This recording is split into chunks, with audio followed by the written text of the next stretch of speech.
I need you to stop coming around. My ex is staying over, and I don't want drama, she said casually. I said, okay, and walked out. Permanently. She called after he moved on, acting like nothing happened. I said, neither did I, and hung up. I, 28, male, had been with Sarah, 26, for 2 years when she looked me in the eye and said she needed me to stop coming around for a while. Her ex was staying over. She did not want drama. I said okay. I walked out that night. I never came back. 6 weeks later, she called.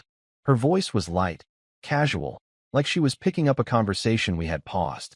She asked if I wanted to grab dinner. As if nothing had happened. As if asking your boyfriend to disappear while you host your ex overnight was just a minor scheduling conflict. I said 3 words. Neither did I. Then I hung up. That was 3 months ago. She is still calling. But let me take you back to how we got here, because the ending makes no sense without understanding how perfectly normal things were before they collapsed. Sarah and I met through mutual friends at a rooftop party in July 2022. It was one of those hot summer nights where the city felt alive, music thumping, people laughing, the skyline glowing orange as the sun dropped. She was standing by the railing, drink in hand, talking to someone I knew. When she laughed, her whole face changed. Bright, open, magnetic. We talked for 3 hours that night. She was a graphic designer, freelance, working from home most days. I worked in project management for a tech startup. Normal jobs, normal lives. We exchanged numbers. Went on our first date 4 days later. Italian place downtown. She ordered the carbonara, I got the bolognese. We split tiramisu. Walked along the waterfront afterward. She kissed me first. By September, we were spending every weekend together. By December, we were talking about moving in. By the following March, we signed a lease on a 1-bedroom apartment in the city. $1,400 a month. We split it evenly at first. Groceries, utilities, streaming services, all of it divided down the middle. It felt adult, stable, real. The apartment was small but ours. Exposed brick in the living room. A kitchen barely big enough for 2 people to stand in. Windows that overlooked a busy street. We made it work. She set up her design station in the corner of the bedroom. I worked from the kitchen table most days. We fell into routines. Coffee together in the mornings. Dinner most nights. Weekend farmers market runs. Movie nights on the couch. For the first year, it was good. Easy. The kind of relationship that did not require constant effort because the foundation felt solid. But there was always Marcus. Sarah and Marcus had dated for 4 years before me. High school sweethearts who stayed together through college and into their early 20s. She told me about him on our 3rd date. Said it ended badly. Toxic patterns, she called it. Codependency. They brought out the worst in each other. She said she needed space to grow, so she ended it. That was 2 years before we met. She said they stayed in touch. Casual. No hard feelings. Just 2 people who grew apart and moved on. I respected that. I am not the type to demand someone cut off their past. People have history. That is normal. But Marcus's name came up more than I expected. A text here. A call there. She would mention him in passing. Marcus asked about that restaurant we went to. Marcus said he might be in town next month. Small things. Nothing alarming. Just enough to keep him present. I did not think much of it. Until I started noticing patterns. The first real red flag appeared in early fall. September, maybe October. Sarah mentioned Marcus was going through a rough time. He had lost his job. Some tech layoff. He was struggling with rent, stressed about money, not sleeping well. She said he called her one night, overwhelmed, needing someone to talk to. I felt bad for him, she said. He does not have a lot of people he can lean on. That is rough, I said. Layoffs are brutal right now. I told him I would help if I could. Help how? I do not know yet. Maybe lend him some money. Just to get through the month. I paused. How much? I do not know. 200? Maybe 3. That is generous, I said carefully. He would do the same for me, she said. I did not push it. It was her money. Her decision. But something about it felt off. Not the helping part. The way she said it. Like she owed him something. 2 weeks later, she transferred him $500. She showed me the Venmo receipt. Said he needed it for rent. Promised he would pay her back by the end of the month. The end of the month came and went. No repayment. I did not mention it. She did not either. By November, Marcus was texting her almost every day. I would see his name light up her phone. She would smile, sometimes laugh, before responding. I asked once what they talked about. Just catching up, she said. He is doing better. Found some freelance work. Still looking for something full-time. That is good, I said. Yeah, he is really trying. The texts kept coming. Morning, afternoon, late at night. She started angling her phone away when I walked into the room. Not dramatically, just a small shift. Enough that I could not see the screen. One night, I came home from work around 7:30. Sarah was on the couch, phone in hand, grinning at something. I dropped my bag by the door. What is so funny? I asked. She jumped slightly, locked her phone. Nothing. Just a meme Marcus sent. Can I see? It is stupid, she said quickly. You would not get it. Inside joke. Inside joke. That phrase stuck with me. Inside jokes meant shared history. Intimacy. A language built over time. I had inside jokes with Sarah, but she had them with Marcus too. And his were making her smile in ways mine were not. I let it go. Told myself I was overthinking. But the feeling stayed. A week later, Marcus called her at 11 at night. We were in bed, half asleep. Her phone buzzed on the nightstand. She grabbed it, saw the name, sat up. I should take this, she said. Now. He is probably having a hard time. I will be quick. She walked into the living room. Closed the door. I lay there, staring at the ceiling, listening to the muffled sound of her voice through the wall. She laughed twice. The conversation lasted 23 minutes. When she came back, I asked if everything was okay. Yeah, she said, sliding back under the covers. He just needed to vent. About what? Work stuff. He is stressed. At 11 at night? He is a night owl, she said, like that explained it. I did not sleep well that night. By mid-November, I started noticing more. The way she lit up when his name appeared. The way she checked her phone more frequently. The way she seemed distracted during our conversations, like part of her was somewhere else. One Saturday, we were grocery shopping. Walking through the produce section. She was picking through apples when her phone buzzed. She pulled it out, read the message, smiled. Marcus? I asked.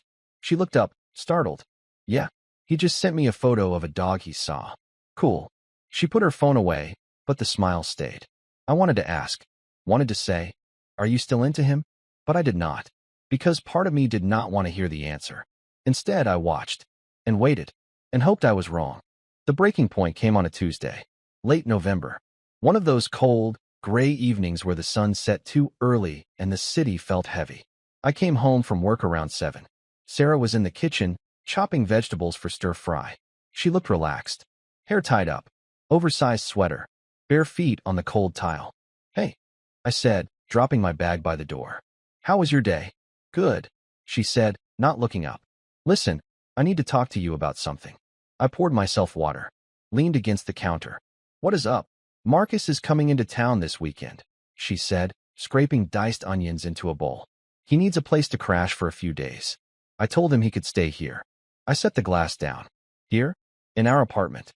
Yeah, just for the weekend. Maybe a little longer. He is in between places right now. Where is he going to sleep? The couch, she said. Then she paused, knife hovering over the cutting board. Or maybe I will let him have the bed. I can sleep on the couch. I do not want him to feel uncomfortable. I stared at her. You want to give your ex our bed?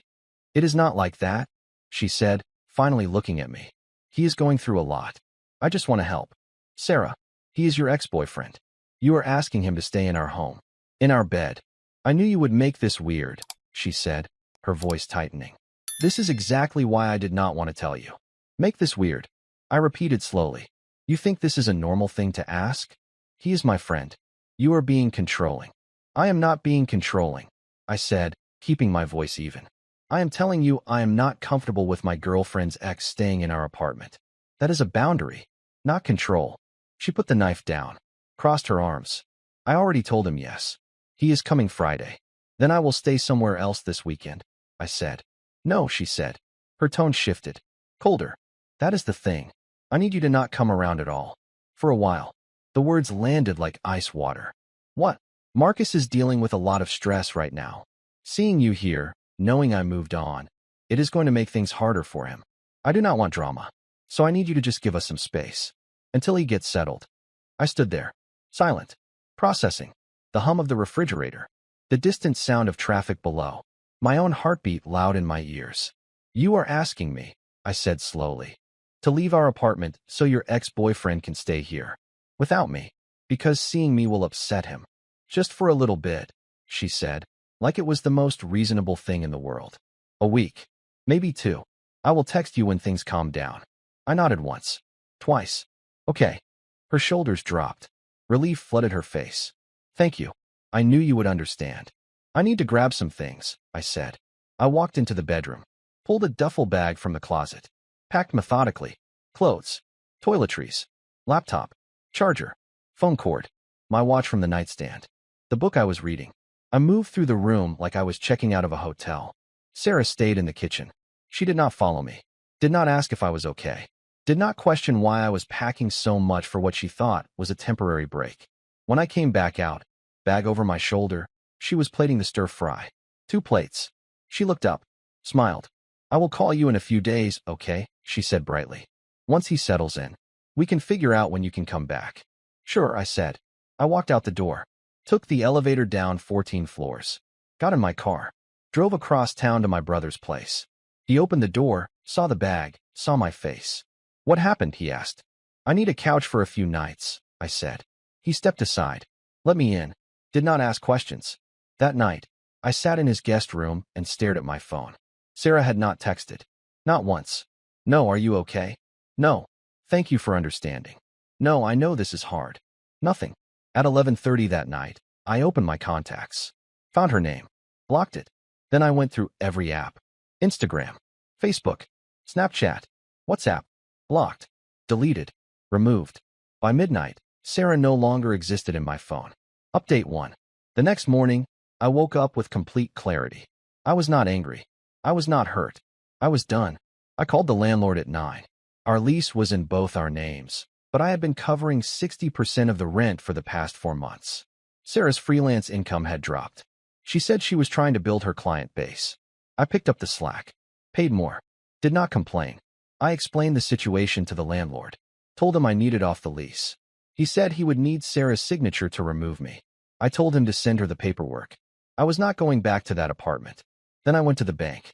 We had a joint account for shared expenses. $1,500 sat in there. I transferred $750, my half, closed my access to the account, left her with the rest. Next, I changed every password. Netflix, Hulu, Spotify, Amazon Prime, all shared accounts. I updated the emails, revoked her access. She would notice eventually, but by then, it would not matter. I went to the gym that afternoon, lifted for 90 minutes, pushed until my arms shook, showered, meal prepped for the week. Chicken, rice, broccoli, 6 containers, lined up in my brother's fridge. That evening, my brother asked if I had heard from her. No, I said, and I will not. You sure about this? He asked. 2 years is a long time. I am sure, I said. The moment she asked me to leave so he could stay, we were done. Everything after that is just paperwork. He nodded, did not push it. The weekend came and went. I worked. I trained. I read. I slept well for the first time in weeks. No anxious checking of my phone. No wondering where she was or who she was texting. No weight in my chest. I felt light. Update 2. 3 weeks passed. Thanksgiving came. I spent it with my brother, his wife, and her family. Good food. Good people.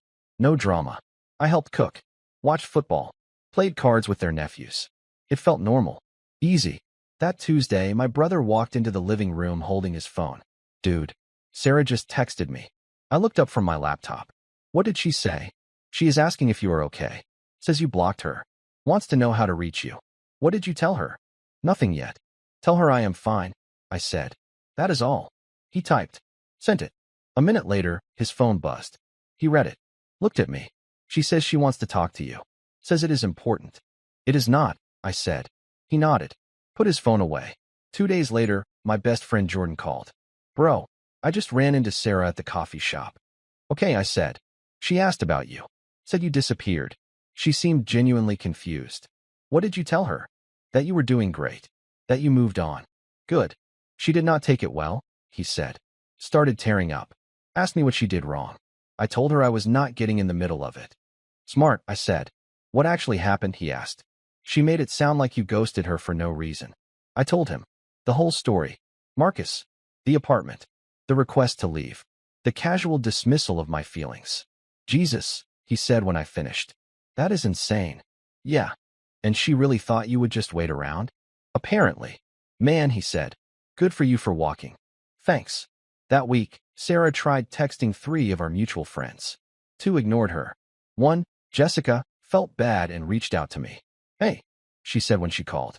I just talked to Sarah. Okay. She is a mess. She really misses you. That is not my problem, I said. I know she messed up, but do you think you could at least talk to her? Give her some closure? I gave her closure, I said. When I left, she says she did not realize what she was asking, that she thought you understood it was temporary. She asked me to disappear so her ex could stay in our home, I said. There is no version of that where I come back. Jessica sighed. I get it. I just feel bad. Feel bad for yourself if you want, I said. But not for her. She made her choice. Update 3. In early January, my phone rang. Unknown number. I almost declined. But something made me answer. Hello. Hey. Her voice. Quiet. Tentative. I said nothing. It is me, she said. Sarah. I borrowed a friend's phone. You blocked me. I know, I said. Silence. Then why? What did I do? I almost laughed. You are serious right now. Yes. I am serious. You just vanished. I thought we were taking a break. You said okay. You said you understood. I did understand, I said. Perfectly. Then why did you leave? Why did you block me? You asked me to, I said simply. I asked you to give me space for a few days. Not disappear forever. You asked me to leave our home so your ex-boyfriend could stay there. Alone with you. Because seeing me would upset him. You prioritized his feelings over our relationship. Silence. That was different, she said finally. He needed help. He was in a bad place. And I needed respect, I said. You did not give it. So you just left? Without even talking to me? Without giving me a chance to explain? There was nothing to explain. You made your choice. I made mine. But I thought you would come back, she said, her voice breaking. I thought you understood this was just temporary. It is temporary, I said. Permanently. That does not make sense. It does to me. She took a shaky breath. Marcus left after 5 days. We got into a fight. He said I was being controlling. He moved in with another girl. Someone he had been seeing on the side. Good for him, I said. I tried to call you. You blocked me. I went to your brother's place. He would not let me in. I do not understand why you are punishing me like this. I am not punishing you, I said. I am just done. We can fix this, she said desperately. We were good together. We had 2 years. You cannot just throw that away. I did not throw it away, I said. You did. The moment you told me to leave so he could stay. People make mistakes. I made a mistake. But you are not even giving me a chance to make it right. Some mistakes do not get second chances, I said. This is one of them. So that is it. Her voice rose. 2 years and you were just walking away? I already walked away, I said. 6 weeks ago? You just did not notice. I hung up. She called back immediately. I declined. She called again. Declined. She sent a text from that same number. Long paragraph. Apologies mixed with blame. I know I hurt you, but you hurt me too by leaving without explanation. I blocked the number. Over the next 2 weeks, she tried everything. She showed up at my brother's apartment twice more. He told her I was not there. Told her to stop coming. She messaged Jordan, Jessica, 2 other friends. Most of them told her to let it go. A few forwarded me the messages. They were all variations of the same thing. Please tell him to talk to me. I need closure. I deserve a conversation. She created a fake Instagram account. Generic username. No profile photo. Sent me a message. I know this is you avoiding me. Please just give me 5 minutes. I blocked it. She emailed me. Subject line. Please read this. I saw it in my inbox. Hovered over it. Thought about opening it. Then deleted it without reading. By late January, the attempt slowed. Then stopped. Sarah had finally accepted I was not coming back. I moved into my own place in February. Studio apartment. Downtown. 10-minute walk from work. Small kitchen. Murphy bed. Big windows. $700 a month. I could afford it easily without splitting costs. I furnished it slowly. Couch from IKEA. Desk from a thrift store. Plants on the windowsill. Framed posters. I made it mine. No compromises. No shared decisions. Just my space. I started running in the mornings. 5 miles. 6 days a week. Lost 15 pounds. Felt stronger. Clearer. I read more. Cooked better meals. Reconnected with friends I had neglected. Went to concerts. Took a weekend trip to the mountains. Hiked until my legs burned. I felt more like myself than I had in months. In March, I met Leah. Coffee shop near my apartment. She was reading a book I loved. We started talking, exchanged numbers, went on a date 3 days later. Dinner at a Thai place. We talked for 3 hours. She was a nurse, worked in pediatrics, loved hiking, had a dog named Charlie. No ex-drama, no emotional baggage weighing down every conversation. We went on a second date, then a third. By April, we were seeing each other twice a week. She met my brother. I met her friends. Everything felt easy, natural. No games, no guessing. Just two people enjoying each other. One evening, we were having dinner at my place. I made pasta. She brought wine. We ate on the couch, plates balanced on our knees, some documentary playing in the background. Can I ask you something? She said. Sure. You said your last relationship ended suddenly. What happened? I thought about it. Decided she deserved honesty. She asked me to leave our apartment so her ex could stay there. I said okay and left. Permanently. Leah stared at me. She what? She wanted space. So her ex could stay at our place without me there. Because seeing me would upset him. And you just left? I did. That must have hurt. It did, I said. But it also made things very clear. When someone asks you to disappear so they can prioritize someone else, there is no coming back from that. Did she try to fix it? She tried. After he left. But by then, I was already gone. Leah reached over. Took my hand. I am glad you left. Me too, I said. Final closure, the last encounter. 3 months ago, I ran into Sarah. Whole Foods. Produce section. I was picking out avocados when I heard her voice behind me. Hey. I turned. She was standing there.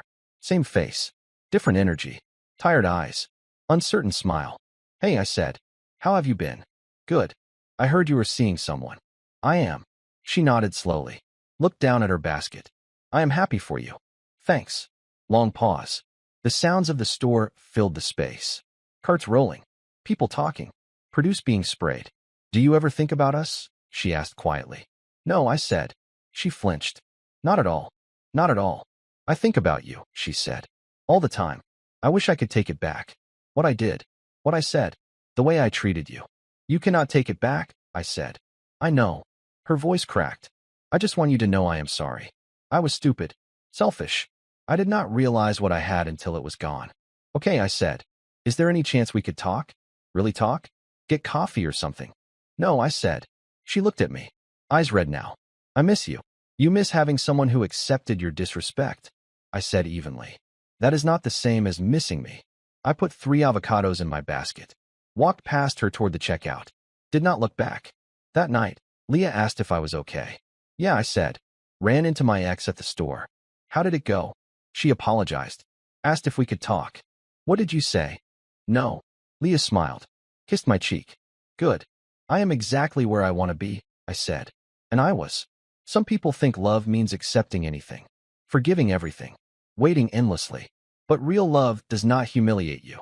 It does not ask you to disappear so someone else can take your place. It does not treat you like a backup option. Sarah made her choice that night in November. She chose her ex. She assumed I would wait, that I would understand, that I would come back when she was ready. I chose differently. I chose my dignity, my peace, myself. She still calls sometimes. Leaves voicemails I do not listen to. Texts from new numbers I block immediately. Shows up at places she thinks I might be. I leave when I see her. She thought, okay, meant I will wait. It meant I am done. And I was. The rings may have been hers to give away. But my presence, my time, my respect, those were mine to take back. And I did.